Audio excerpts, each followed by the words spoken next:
नमस्ते बच्चों, मेरा नाम है सचिन कुमार और आप देखें अपनी बायोलॉजी क्लास बचनपाल भाटी कॉलेज की ओर से। बेटा आज जो हम डिस्कस करने जा रहे हैं वो है यौन संचालित रोग। देखो इससे पहले हमने क्या डिस्कस किया था, हम डिस्कस कर रहे थे कि परिवार नियोजन की कौन कौन सी विधियां होती हैं। हमने पढ़ा था प्राकृतिक विधियां, बाधा विधियां और उसके बाद में अंतर्गर्भाशयी डिवाइसेस या यंत्र होते हैं उनके बारे में पढ़ा था। उसके बाद में हमने किया था कि हार्मोन्स की गोलियों के द्वारा भी हम जनसंख्या वृद्धि या बर्थ कंट्रोल कर सकते हैं। इसके बाद में हमने पढ़ा था लास्ट में नसबंदी या बंध्याकरण, ठीक है, उसके द्वारा हम जनसंख्या वृद्धि को रोक सकते हैं। इसके बाद में जो आपका टॉपिक है हमने देखा था MTP यानी कि चिकित्सीय सगर्भता समापन, यानी कि किस किस कंडीशंस में हम किसी महिला के गर्भ को अवॉइड कर सकते हैं या उसकी प्रेगनेंसी को डिस्ट्रॉय कर सकते हैं। तो कुछ कंडीशंस होती हैं, उसमें एक MTP एक्ट भी था 1971 का बना हुआ, ठीक है।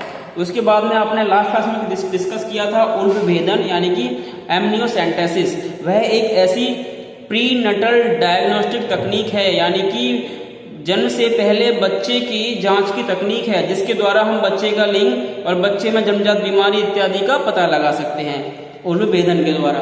इसके बाद में जो आज का टॉपिक है वो है बेटा यौन संचालित रोग। आपको नाम से पता पड़ रहा होगा, यौन माने सेक्सुअली और संचालित माने फैलने वाले, रोग माने बीमारियां, रोग यानी कि ऐसे रोग जो यौन अंगों के द्वारा संपर्क में आने पर या हम कह सकते हैं मैथुन क्रिया करने पर फैलते हैं, होते नहीं है, फैलते हैं। तो ऐसे रोग जो संभोग के समय जननांगों को या यौन संबंधों के द्वारा फैलते हैं उनको हम यौन संचालित रोग या रजित रोग भी कहते हैं, रजित वर्नल डिसीज भी कहते हैं, रजित रोग भी कह सकते हैं या यौन संचालित रोग कहते हैं। समझ गए, ऐसे रोग जो यौन संबंध बनाने पर फैलते हों उनको यौन संचालित रोग कहा जाता है। इसमें उदाहरण लेंगे, सबसे पहला है उपदंश। उपदंश को हम बोलते हैं सिफिलिस भी कहा जाता है। और यह होता है, यह किसकी वजह से होता है? एक जीवाणु है जिसका नाम है ट्रेपोनोमा पैलिडम। ट्रेपोनोमा पैलिडम नामक जीवाणु से उपदंश या सिफिलिस होता है। इसमें क्या होता है, जो जननांग होते हैं उसके चारों ओर दाने उभर आते हैं और बैंगनी रंग के वृत्ताकार चकत्ते से पड़ जाते हैं स्किन पर। तो यह सिफिलिस के लक्षण होते हैं। इसमें क्या होता है, इसके अलावा सिफिलिस में किसी के हाथ पर, किसी के होठों के आसपास दाने से उभर आते हैं, उनमें पस पड़ता है, मवाद पड़ जाता है, उनमें दर्द होता है, दुखन होती है, जलन होती है, ठीक है। तो ये सब लक्षण है उपदंश यानी सिफिलिस के, जो कि होता है ट्रेपोनोमा पैलिडम। अगर किसी व्यक्ति को सिफिलिस हो रहा है और उस व्यक्ति ने किसी अदर व्यक्ति के साथ में यौन संबंध बना लिए हैं बिना किसी सेफ्टी के, बिना किसी सुरक्षा के, तो उसको ये रोग आसानी से फैल जाता है। दूसरा है सुजाक या गोनेरिया। गोनेरिया क्या होता है? यह होता है बेटा नेस्सेरिया गोनेरी नामक जीवाणु से। आपको बेटा ये पूरा का पूरा ऐसे कैसा ही नोट करना है अपनी नोटबुक में। देखो अब आप वीडियो को पॉज कर सकते हैं, वीडियो पॉज करके आप इनको लिख लेना, ठीक है। पॉज करो, नोट कर लो, ठीक है। तो सुजाक गोनेरिया जो है नेस्सेरिया गोनेरी नामक जीवाणु से ही होता है। इसमें क्या होता है, जननांगों के आसपास सूजन आ जाती है, दर्द होता है, पेशाब करते में जलन होती है और काफी असहनीय पीड़ा होती है। आगे बात करूं मैं क्लेमाइडिया की, तो क्लेमाइडिया किससे होता है? क्लेमाइडिया ट्राइकोमैटिस जीवाणु से होता है। किससे होता है? क्लेमाइडिया ट्राइकोमैटिस। खासकर महिलाओं में जो सफेद पानी आता है, बदबूदार पानी उसके योनि से निकलता रहता है, पेशाब करते में जलन होती है, दर्द होता है, ये सारी बीमारी क्लेमाइडिया नामक जीवाणु की वजह से होती है, ठीक है। अगला रोग कौन सा हो सकता है आपका? ट्राइकोमैनियासिस। ट्राइकोमैनियासिस में भी सेम ही कंडीशन होती है। आपको ये बात याद रखनी है कि जो ट्राइकोमैनियासिस रोग है यह होगा बेटा प्रोटोजोआ से। यह जीवाणु से नहीं हो रहा है, यह एक प्रोटोजोआ से होता है। इसमें भी महिला के क्या होता है, बहुत ज्यादा सफेद पानी वगैरह निकलता है, उसकी जो यौनांग होते हैं उससे बहुत ज्यादा पानी निकलता है, ठीक है जी। ठीक है, ट्राइकोमैनियासिस।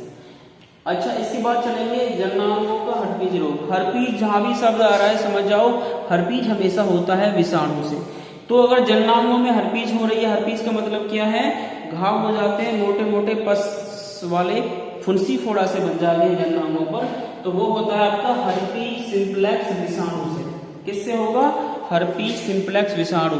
अगर आपसे क्वेश्चन पूछा जाएगा तो सिंपल यही पूछा जाएगा कि यह रोग किसकी वजह से होता है, तो आपको बताना है कि वह जीवाणु है, प्रोटोजोआ है या विषाणु है, और उस एजेंट का या उस चीज का नाम क्या है जिसकी वजह से हो रहा है। जैसे पूछा जननांगों का हर्पीज रोग, तो किससे होगा? हर्पीज सिंप्लेक्स नामक विषाणु से होगा। ऐसे जननांगों के मत्स्य होते हैं जननांगों पर, तो वो किससे होते हैं? मानव पैपिलोमा विषाणु से, मानव पैपिलोमा विषाणु से हो जाते हैं। इसके बाद में आपका है उपार्जित प्रतिरक्षा अपूर्णता संरक्षण। कितना लंबा नाम है, इसको सिंपल आप ये ना लिखकर बेटा याद रखेंगे एड्स, इसको ना लिखकर लिखेंगे एड्स। एड्स क्या है? आपको इंग्लिश में ही आप इसका नाम लिख सकते हैं, एक्वायर्ड इम्यूनोडेफिशिएंसी सिंड्रोम। क्या लिखेंगे? ए का मतलब क्या है? एक्वायर्ड, मैं हिंदी में लिख रहा हूं, आप कैसे लिख सकते हैं? Acquired, I for immuno, D for deficiency. Deficiency का मीनिंग होता है कम हो जाना,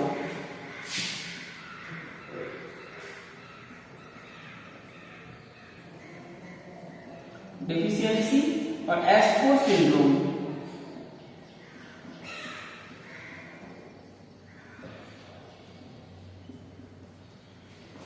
तो एक्वायर्ड इम्यूनोडेफिशिएंसी सिंड्रोम यानी कि एड्स में क्या होता है? इम्यूनिटी की कमी हो जाती है। डेफिशिएंसी माने कम हो जाना, यानी कि जिस व्यक्ति को एड्स हुआ है, HIV के इन्फेक्शन हुआ है, उस व्यक्ति के अंदर इम्यूनिटी पावर यानी कि प्रतिरक्षा तंत्र की कमी हो जाएगी।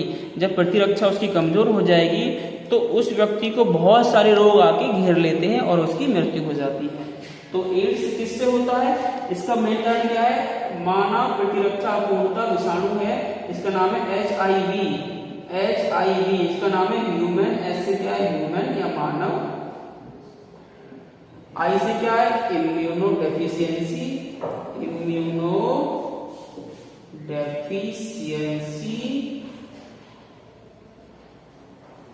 वी से वायरस या विषाणु। तो पूछने लगे कि एड्स किससे होता है? लिखेंगे HIV से एड्स होता है।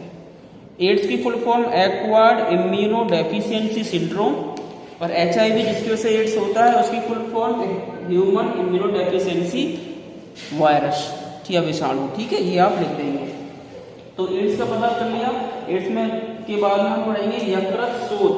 शोथ का मतलब होता है सूजन आ जाना, कहीं भी शोथ या वर्ड आ रहा है समझ लो सूजन और इन्फेक्शन की बात हो रही है। तो यकृत क्या होता है? आपका लीवर होता है। आपके पेट के ऊपर जो रचना होती है लीवर इधर साइड में होता है मोस्टली, तो लीवर की बात हो रही है, यकृत की बात हो रही है। तो लीवर में सूजन आ जाती है, इन्फेक्शन हो जाता है, ये होता है हेपेटाइटिस बी। हेपेटाइटिस बोलते हैं इसको, हेपेटाइटिस। और हेपेटाइटिस किसकी वजह से होता है? हेपेटाइटिस बी विषाणु। वही नाम है, वही रोग का नाम है। हेपेटाइटिस किससे हुआ? हेपेटाइटिस विषाणु से हो गया, कहानी खत्म। ठीक है, इसमें एक्चुअली होता क्या है? यकृत की कार्य क्षमता बेटा बहुत ज्यादा घट जाती है और वह RBCs को भी नहीं तोड़ ज्यादा तोड़ने लगता है। तो उससे क्या होता है? पीलिया हो जाता है, पीत ज्वर हो जाता है। जो कहते हैं ना पीलिया हो गया, पूरे स्किन या पूरा बॉडी पीली पड़ गई है, आंख में पीलापन है, जो यूरिन पेशाब रिलीज कर रहे हैं उसमें पीलापन है, तो वो पीलिया बन जाता है अगर यकृत शोथ होता है। और अगर ऐसे यह ज्यादा खतरनाक कंडीशन में हो जाता है तो रोगी की मृत्यु भी हो जाती है। तो नॉर्मली आज हम क्या पढ़ रहे हैं? हम पढ़ रहे हैं यौन संचारित रोग, यानी कि ये सारे रोग ऐसे हैं अगर किसी व्यक्ति को पीलिया हो रहा है और उसने किसी अदर व्यक्ति के साथ में यौन संबंध बना लिए, चाहे वो गुदा के हों, चाहे मैथुन के हों, चाहे मुख के हों, किसी के द्वारा भी वह आसानी से यह रोग उसमें से दूसरे में संचारित हो जाएंगे। तो यौन संचारित रोग क्या होते हैं? ऐसे रोग जो संभोग के समय जननांगों के द्वारा किसी अन्य व्यक्ति में फैलते हैं, उनको यौन संचारित रोग या सेक्सुअल ट्रांसमिटेड डिसीज कहा जाता है या रजत रोग कहा जाता है। उदाहरण के लिए उपटन, सुजा, क्लैमाइडिया, ट्राइकोमैनिसिस, हर्पीस, मस्से, एड्स, यकृत शोथ। ठीक है, तो ये सारे आपको रोगों के नाम याद रखने हैं और आपको बताना है कौन सा किस जीवाणु से हो रहा है, कौन सा वायरस से हो रहा है। ठीक है, कभी कभी क्वेश्चन क्या बनता है कि निम्न में से यौन संचारित रोग का नाम बताइए, तो आपको 4-5 नाम दे देगा, जैसे कि हैजा दे दिया, टाइफाइड दे दिया, मलेरिया दे दिया और आपको हेपेटाइटिस बी दे दिया। तो आप क्या लिखेंगे बेटा, देखो हैजा किससे होता है, विब्रियो कोलेरी से होता है, ठीक है, वो गंदे पानी से फैलता है। और दूसरा टाइफी जो है वो भी गंदे पानी से फैलता है। इन्फेक्शन जो है, मलेरिया जो होता है मच्छर की वजह से फैलता है। और चौथा जो यकृत यह फैलता है आपका यौन संबंध बनाने से। तो आपको इस पे रेड निशान लगाना है, यौन यकृत पे रेड निशान लगाना होता है, ठीक है बेटा। इस तरीके से हमने लिखे, ये आप नोट कर लेंगे सब चीज़।